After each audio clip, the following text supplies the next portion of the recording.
Dans cette vidéo, on va parler du compte de résultat prévisionnel. On va voir comment élaborer un tel document dans un contexte de planification financière. C'est parti!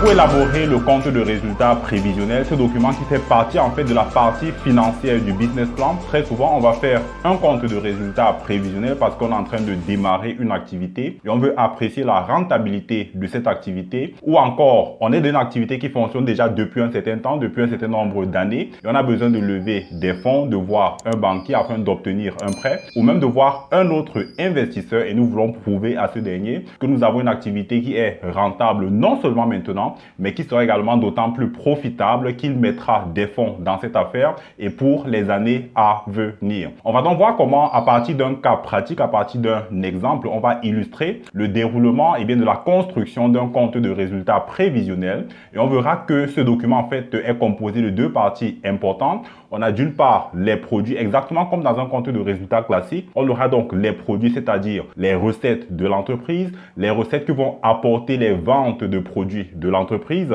Et de l'autre côté, on aura les charges, les différentes charges de l'entreprise. Alors l'objectif ici, c'est qu'il faut récolter le max d'informations qui nous permettront donc d'élaborer sereinement ce compte de résultat. Des informations qui vont nous aider à définir ou alors à prévoir le chiffre d'affaires des années à venir, parce que très souvent, lorsqu'on fait un compte de résultat prévisionnel, ce sera pour les 3 prochaines années, ce sera pour les 5 prochaines années. Tout dépend de l'horizon et bien sûr lequel on voudrait avoir de la visibilité. Alors pour avoir le chiffre d'affaires, il faut avoir des informations qui nous permettent donc d'obtenir le chiffre d'affaires. Et par ailleurs, il nous faut des informations pertinentes qui nous permettent d'apprécier la structure de coût de l'entreprise. Et lorsqu'on fait un compte de résultat prévisionnel, il est préférable d'aller étudier les coûts de l'entreprise, d'aller étudier les charges et de repartir ces charges-là entre charges variables d'une part et charges fixes d'autre part. Les charges variables sont donc des charges qui vont être liées au niveau d'activité de l'entreprise. Ce sont les charges qui sont dépendantes du chiffre d'affaires que l'entreprise va effectuer, tandis que les charges fixes, ce sont des charges qui vont rester stables quel que soit le niveau d'activité de l'entreprise. On va donc partir d'un exemple concret. De l'exemple concret vient de la société Conta Ltd. Bien entendu, les données qui sont ici sont des données qui sont tout simplement fictives.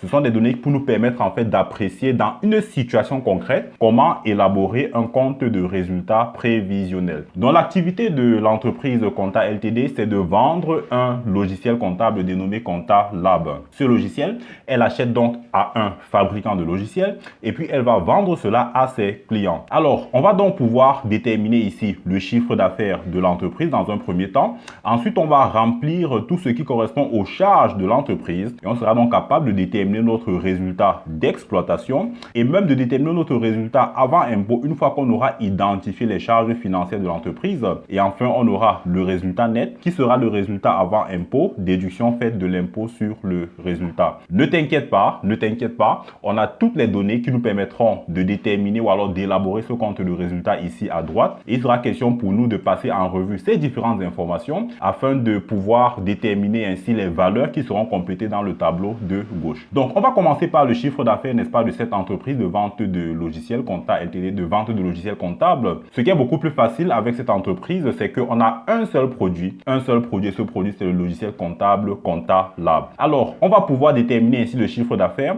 Le chiffre d'affaires, on va le répartir en fonction des canaux de vente. Le premier canal de vente, c'est le canal démarchage téléphonique, c'est-à-dire que l'entreprise a des collaborateurs, des commerciaux qui vont donc prospecter au téléphone des clients, et on a donc pu remarquer que le chiffre d'affaires de l'année N qui a été de 780 millions se repartit ainsi que suit. On a le démarchage téléphonique qui représente 30% du chiffre d'affaires qu'on avait réalisé au cours de l'année N pour 234 millions. Et puis le chiffre d'affaires qui est issu de la conversion des clients qui viennent sur le site de l'entreprise, ça représente 70%.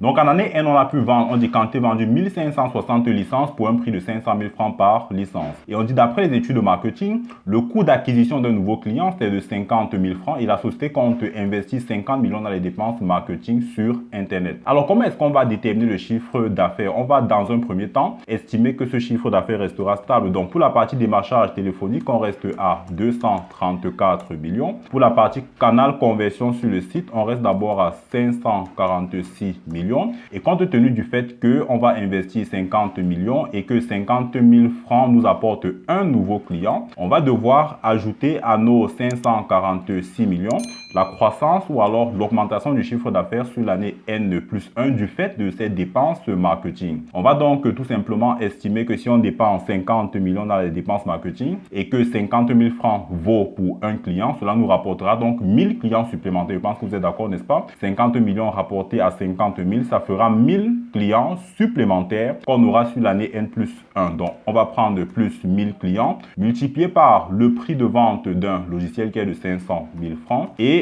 on aura donc le chiffre d'affaires, eh bien, canal conversion sur le site d'1 milliard 46 millions autant pour moi. Et on a ainsi le chiffre d'affaires total pour l'année N+1 qui sera d'1 milliard 280 millions. On va donc avancer dans l'élaboration de notre compte de résultat prévisionnel. Cette fois-ci, on va aller déterminer les charges variables de l'entreprise. Moi, je trouve que c'est une façon assez pratique d'élaborer son compte de résultat prévisionnel lorsqu'on a étudié la structure de ses coûts et pu identifier clairement qu'est-ce qui est charge variable. Les charges variables vont être déterminées en fonction du chiffre d'affaires prévisionnel. Ensuite, qu'est-ce qui est charge fixe? Parce que lorsqu'on parle d'une approche où on part dans les charges par nature uniquement, on peut se perdre facilement. Mais lorsqu'on a étudié la structure des coûts et qu'on a pu faire la part des choses entre variables et fixes, c'est beaucoup plus facile à mon sens. Donc, dans les charges variables, on a identifié 5 charges variables. Ce sont les achats de logiciels, les dépenses de sous-traitance, la redevance, les impôts et taxes d'exploitation et enfin la publicité en ligne. Donc, pour la première charge variable, l'achat de logiciels, il est bien précisé ici que le coût d'achat d'une licence chez le fournisseur, c'est 300 000 francs, n'est-ce pas? Ça signifie qu'il est question pour nous d'identifier combien de licences on va installer chez les clients. Alors, moins 300 000 francs, ça c'est pour une licence, multiplié par le chiffre d'affaires total, rapporté au prix de vente unitaire, ça nous aidera à avoir le nombre de clients chez qui on va donc installer, n'est-ce pas, le logiciel. C'est qui nous permet d'avoir le coût d'achat des logiciels de 768 millions. Maintenant, on va s'intéresser à la deuxième catégorie, bien, des charges variables. Il s'agit des dépenses de sous-traitance. Et on précise ici, bien, que lorsque le client installe le logiciel, un sous-traitant s'occupe des questions de maintenance et de service après-vente. Et la prestation est donc facturée par le sous-traitant à 50 000 francs par client. Donc, on va faire moins 50 000 francs fois le nombre de clients qu'on aura, c'est-à-dire, entre parenthèses, le chiffre d'affaires rapporté au prix de vente de 500 000 francs. Et on a, bien, notre dépense de sous-traitant de 128 millions. Alors, autre dépense, il s'agit de la redevance. Il est précisé quelque part que la société doit verser une redevance de 2% de son chiffre d'affaires pour continuer à bénéficier des privilèges de la concession dans la région où elle se trouve. Donc, on va devoir, bien, déterminer ici 2% de notre chiffre d'affaires, qui est donc d'1 milliard 280 millions. Et on a là notre dépense variable redevance. Les impôts et taxes d'exploitation, c'est l'autre catégorie, bien, de dépenses variables de l'entreprise. On dit les taxes d'exploitation correspondent à 3% du chiffre d'affaires, donc moins 3% multiplié par le chiffre d'affaires prévisionnel. Et nous avons donc nos impôts et taxes d'exploitation. Tout à l'heure, on a parlé, bien, de dépenses publicitaires qui seraient de 50 000 francs. Ça, c'est la direction de l'entreprise qui nous informe qu'on a prévu un budget de 50 000 francs dans les dépenses marketing sur Internet. Donc, on va faire moins 50 millions. Très bien. Et puis, on a ainsi l'intégralité de nos charges variables qui fait bien 1 milliard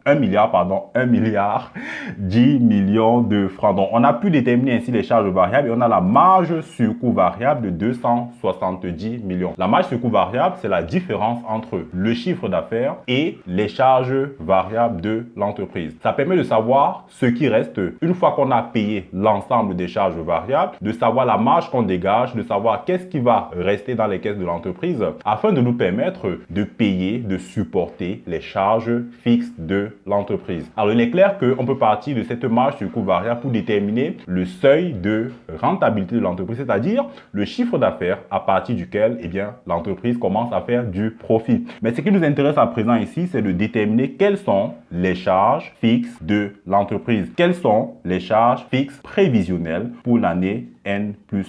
On va dire qu'ici, on a 5 types de charges fixes. On a déjà le loyer, les charges locatives. On a l'assurance à laquelle la société a souscrite. On a les dépenses de communication par téléphone et Internet. On a les charges de personnel. Soit dit en passant, dans les charges de personnel, il faut être assez prudent. On peut avoir dans les charges de personnel une partie qui est fixe et une partie qui est variable. Une partie qui est fixe, ça veut dire le salaire que vous devez payer, peu importe la performance des collaborateurs. Et la partie qui est variable, c'est justement une prime de performance afin d'encourager l'efficacité, l'efficience, l'engagement des collaborateurs. Il peut arriver qu'on fixe, qu'on détermine une partie variable en fonction du résultat, en fonction de la performance de chaque collaborateur. Il faut être assez prudent pour faire la part des choses lorsqu'on a des charges personnelles. Donc une partie est fixe et une partie qui est variable. Si on avait une partie qui était variable, on aurait dû tout simplement l'ajouter dans les charges variables. Alors, et enfin, on a les dotations aux amortissements. Donc, pour les charges locatives, on va chercher les infos. On dit le loyer du siège de la société, c'est le 40 millions là. Donc, on va mettre moins 40 millions. Ensuite, l'assurance responsabilité civile, on dit la société a souscrit auprès d'un assureur une assurance de 5 millions là. Donc, on met moins